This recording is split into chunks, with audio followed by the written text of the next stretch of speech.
On Christmas Eve of 1985, in my hometown of Avery, Idaho, I lay quietly in my bed. I did not rustle the sheets. I breathed slowly and silently. I was listening for a distinct sound I had wanted to hear for a long time. Sometimes I was hopeful I'd hear it. Other times, I was afraid that I wouldn't. The ringing bells of Santa's sleigh. "There is no Santa," my friend had insisted. "He's as real as Christmas itself," my father once said to my younger sister. I knew my father was right. Late that night, I did hear sounds, but not of Santa's sleigh. I heard a distinct whir and squealing wheels.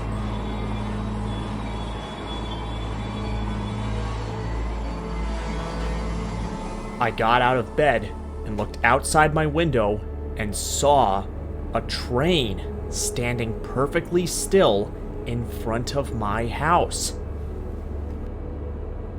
It reminded me of an old story I'd been told by a man from Michigan the Christmas Eve before.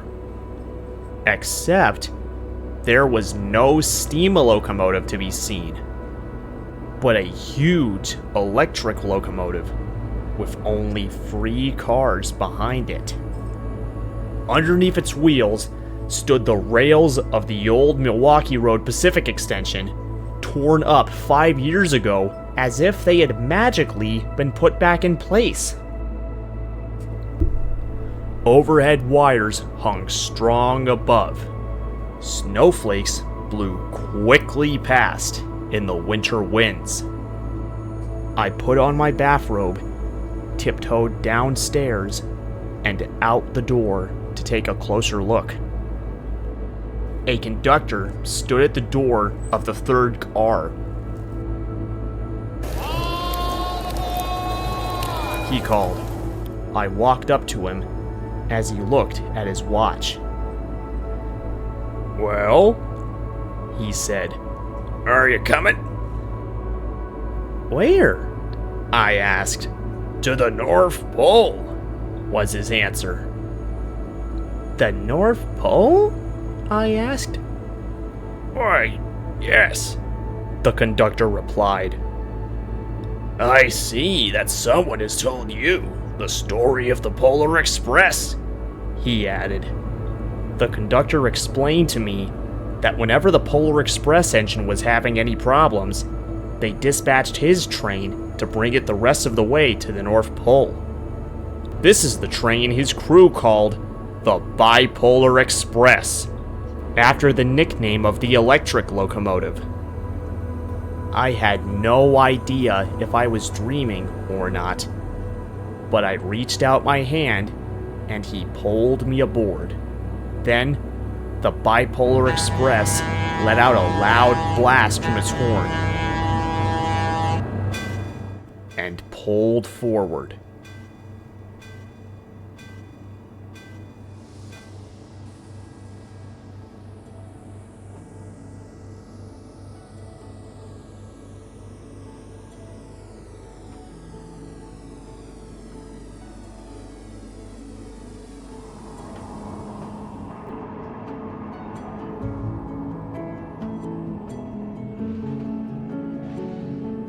The train was soon filled with other children, all in their pajamas and nightgowns from Montana and Idaho.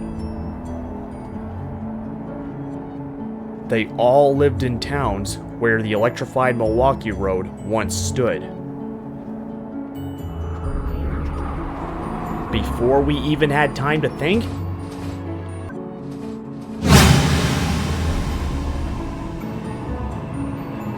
the Bipolar Express had already arrived in Michigan. The Polar Express was right there, next to our train.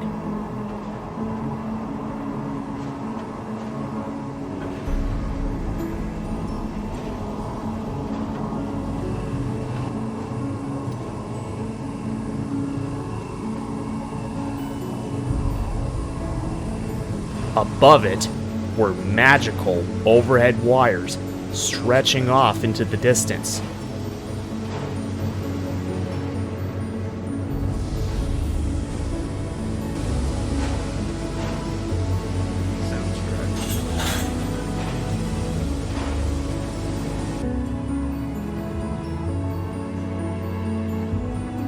The two trains were joined into one. Then, the crews got to work to fix the steam engine. As they did so, the combined train set off at once.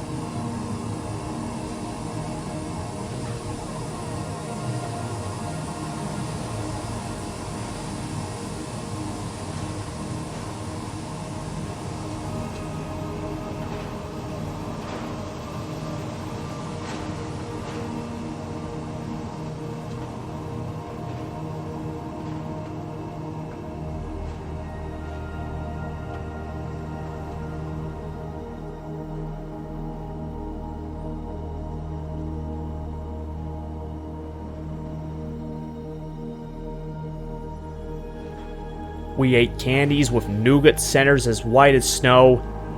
We drank hot cocoa as rich as melted chocolate bars. Outside, the lights of towns, cities, and villages flickered in the distance as the Polar Express raced through to the North Pole.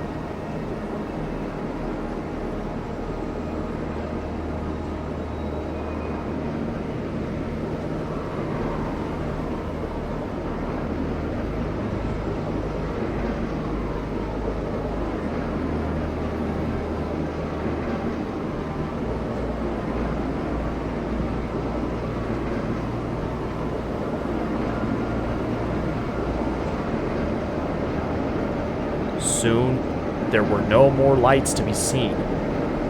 We traveled through cold, dark forests where lean wolves roamed and bears swept soundly as the train whirred through the silent wilderness.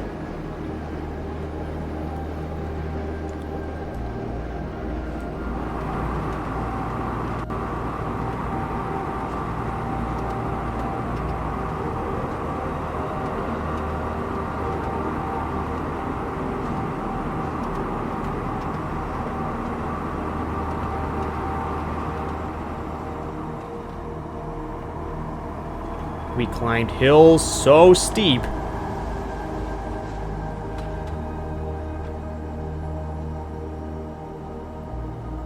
and mountains so high it seemed that there were railroads once there, glistening under the full moon.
But the Bipolar Express never slowed down.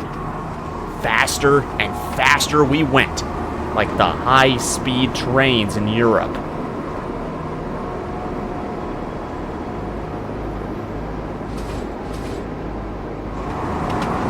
The mountains turned into fields. the fields into plains covered in ice and snow. The train crossed a barren desert of ice, more barren than the Milwaukee Road's territory. There it was, the great polar ice cap. Lights flickered in the distance. They looked like the lights of a strange ocean liner sailing on a frozen sea, a child said. That is the North Pole, answered the conductor. Answered.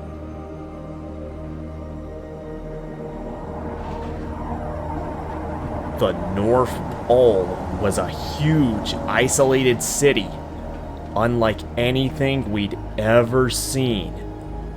Its rails ran through its streets. Before we could believe it, we were traveling past the factories where every Christmas toy was made. As the electric locomotive towed the Polar Express into the North Pole, there were no elves to be seen. They are gathering in the center of the city, where Santa will give the first gift of Christmas, said the conductor. When we asked him who would get that gift, he said, Santa will choose one of you. Look! The elves! Called one of the children. There were hundreds of elves marching forward to the center of the city.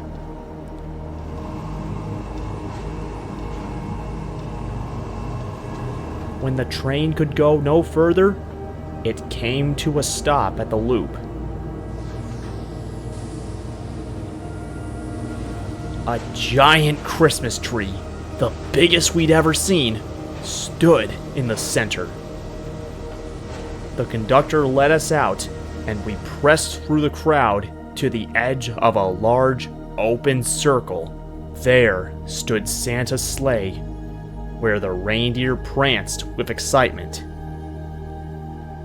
By then, the steam locomotive was almost fixed. Old pipes from its superheater laid next to it. Across the circle, the elves moved apart, and Santa Claus appeared. The elves cheered wildly. He marched over to us and said, Let's have this young fellow right here. He climbed into his sleigh, and the elves handed me up. I sat on Santa's lap, and he asked, Now, what would you like for Christmas? I knew I could have any gift I could imagine, but the gift I wanted most was not inside Santa's giant bag. I whispered to him that what I wanted was part of a superheater tube taken out of the steam locomotive. Santa smiled and hugged me. He told an elf to bring a tube over, then stood up, holding it high above him, and called out, The first gift of Christmas! The elves roared their approval.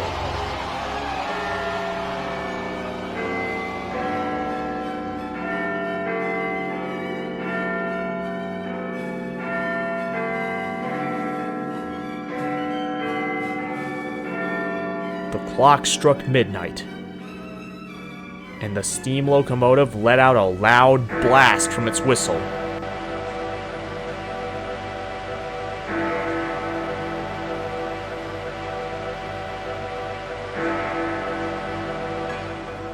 The crewmen had finally fixed it.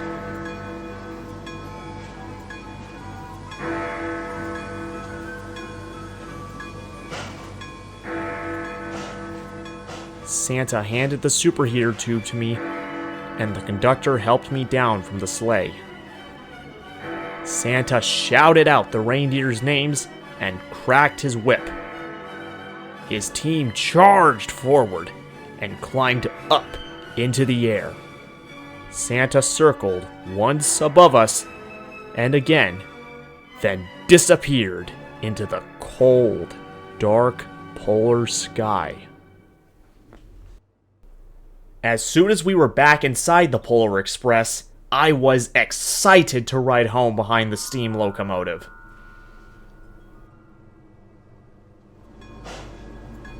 But instead,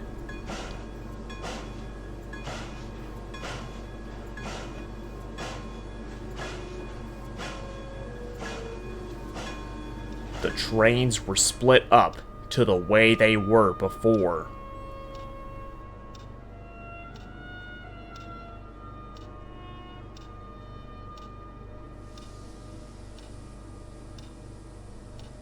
The train I was on lurched forward again.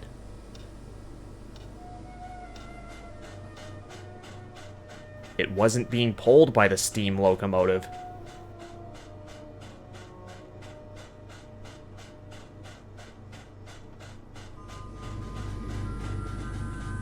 but by the electric locomotive. Me and the other children from Montana and Idaho were on our way home on the Bipolar Express.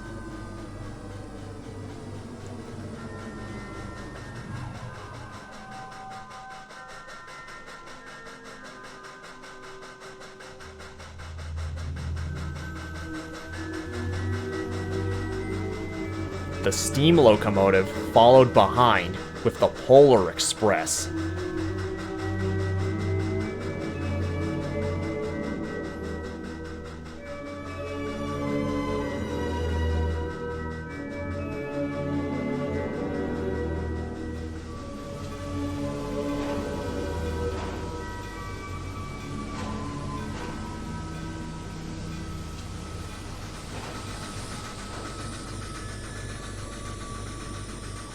At the junction where it met us, it disappeared into the night as we headed west.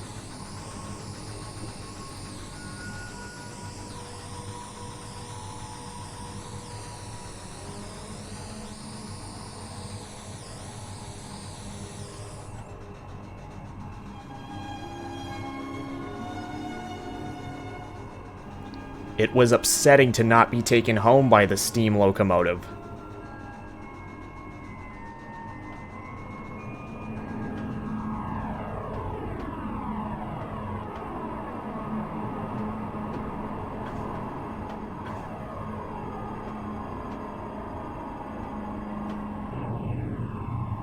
When the train reached my house, I sadly left the crew.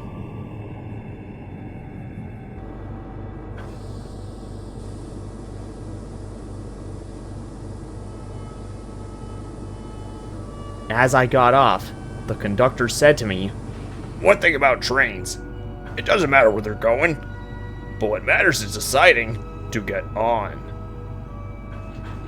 I walked up to my doorway and waved goodbye.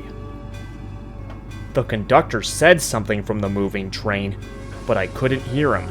What? I yelled out. He cupped his hands around his mouth.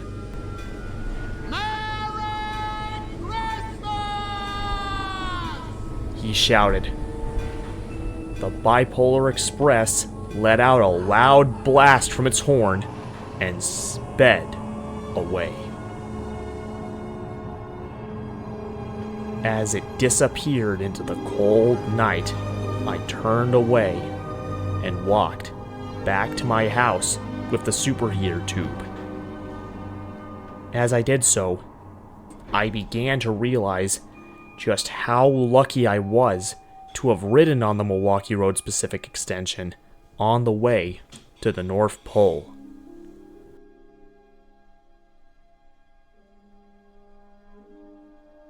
On Christmas morning, when I looked out my window, I saw no tracks nor overhead wires, but their distinctive markings left behind.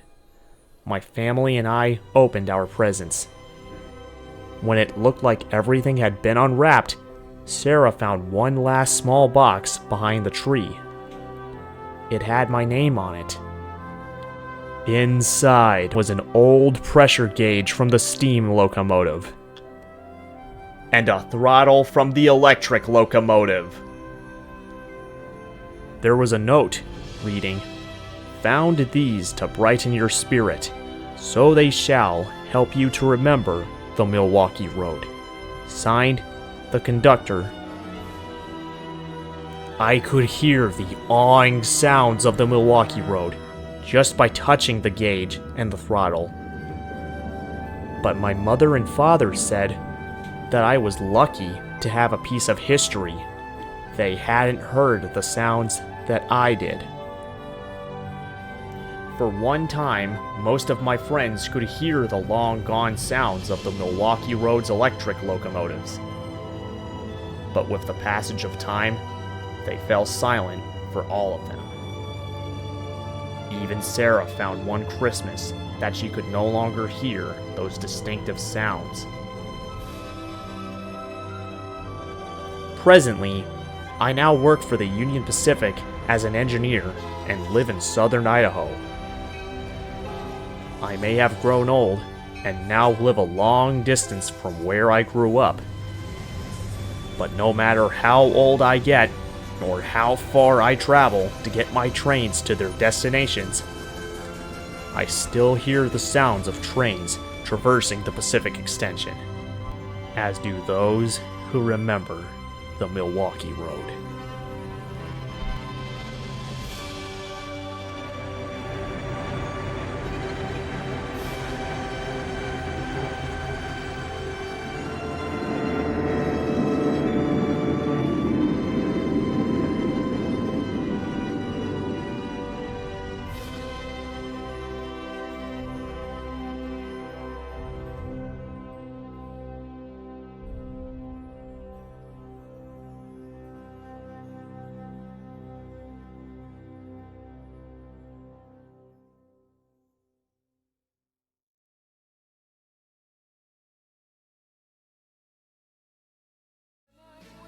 I'll lean on you to help me to be strong. Hear me fair to walk with you and go where I belong. Where I belong. Show me the light, someone to lead and guide me. Show me the light, love to stand beside me.